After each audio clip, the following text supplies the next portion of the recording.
Assalamualaikum warahmatullahi wabarakatuh.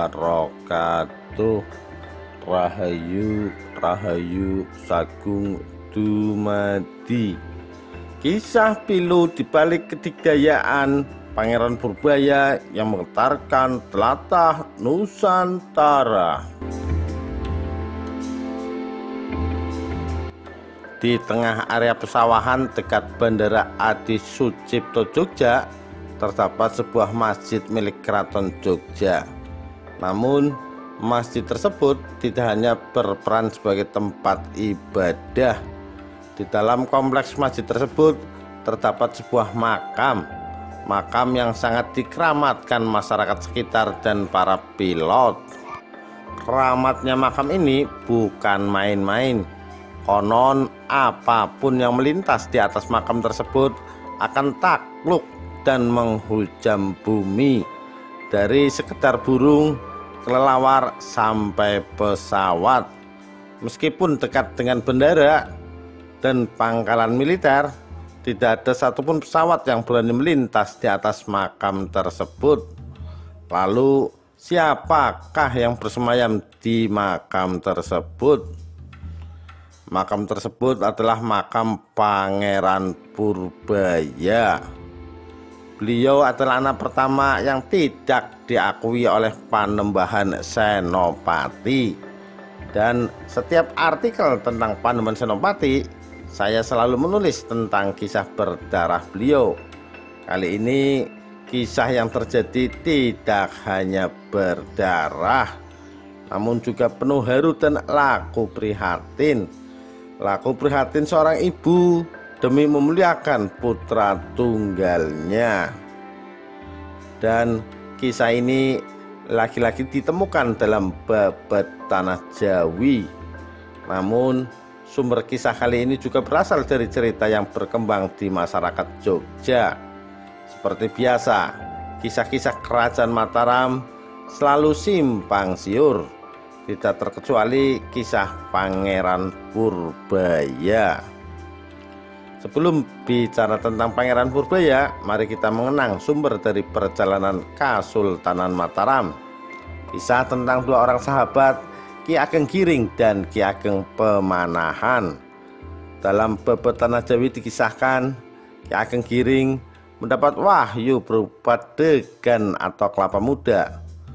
Barang siapa meminum air kelapa muda tersebut, maka dia akan menurunkan raja-raja Jawa. Sayangnya Ki Ageng Pemanahan sedang haus saat melihat kelapa muda tersebut. Tanpa mengetahui wahyu dari kelapa muda tersebut, Pemanahan meminum habis air kelapa untuk melepas dahaga. Singkat cerita, Ki Ageng Giring mengetahui kejadian yang gawat tersebut dan mengisahkan perihal wahyu tadi. Maka Pemanahan mencari jalan tengah. Beliau menawarkan sang putra Danang Sutawijayanya untuk dinikahkan dengan putri Giring, Rara Lembayung.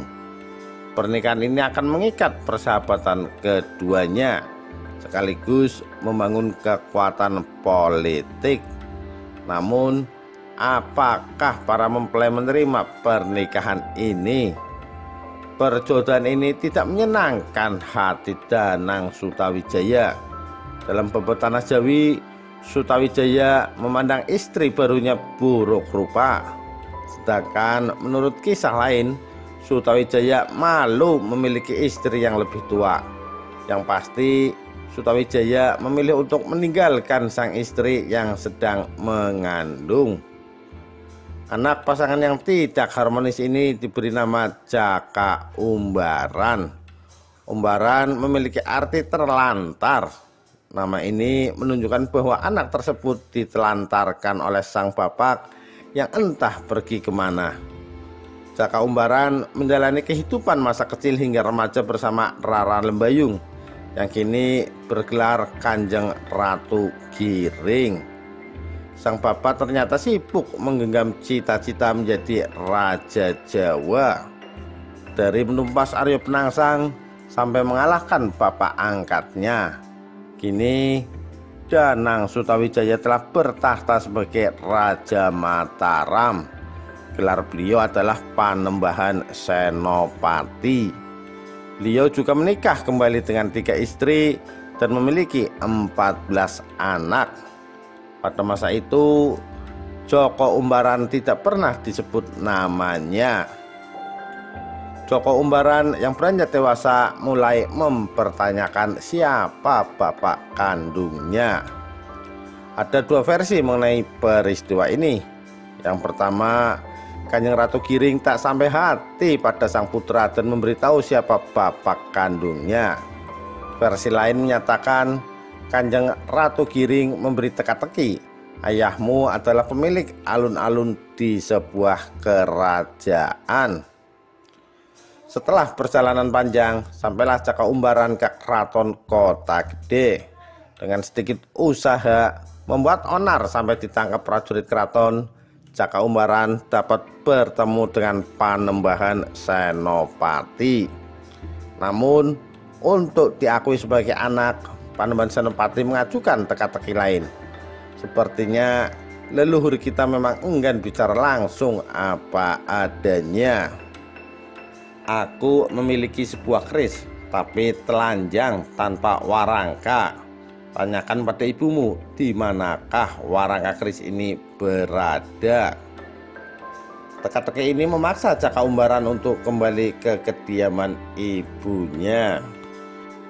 Setibanya di kediaman sang ibu, Caka Umbaran menceritakan perjalanan hingga sampai ke pusat kerajaan Mataram.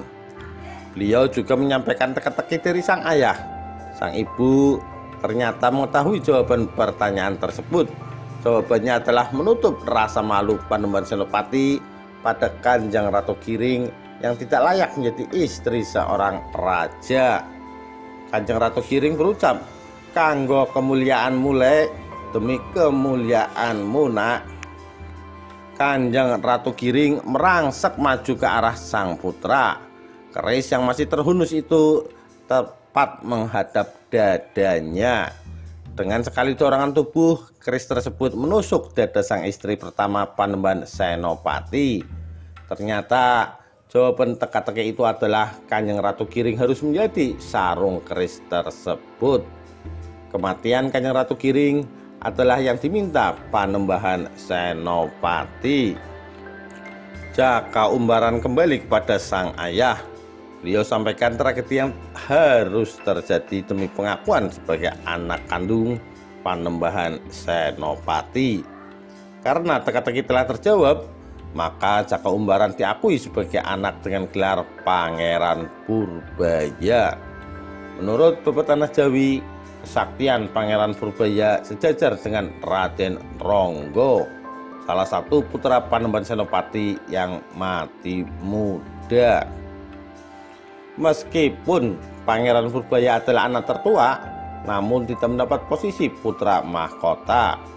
Versi pertama, status keturunan dari Pangeran Purbaya menyebabkan Panembahan Senopati kurang berkenan. Versi kedua, Pangeran Purbaya menolak posisi tersebut karena sakit hati kepada sang ayah. Posisi putra mahkota jatuh kepada Raden Mas Jolang yang bergelar Panembahan Hanyakrawati. Meskipun tidak menjadi seorang raja, Pangeran Purbaya tetap terlibat dalam pemerintahan Mataram. Dalam pemerintahan Sultan Agung Hanyakrakusuma, beliau menjadi pelindung tahta Mataram saat Sultan Agung melakukan penyerangan ke Jayakarta.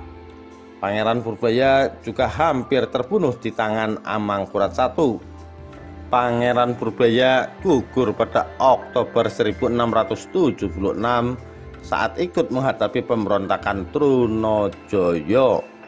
Beliau gugur dikeroyok kombinasi pasukan Makassar dan Madura pada usia senjanya.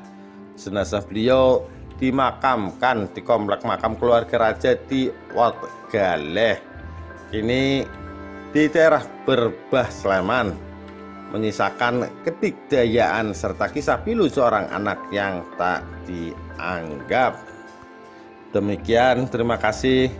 Wassalamualaikum warahmatullahi wabarakatuh. Rahayu, Rahayu Sagung Dumadi.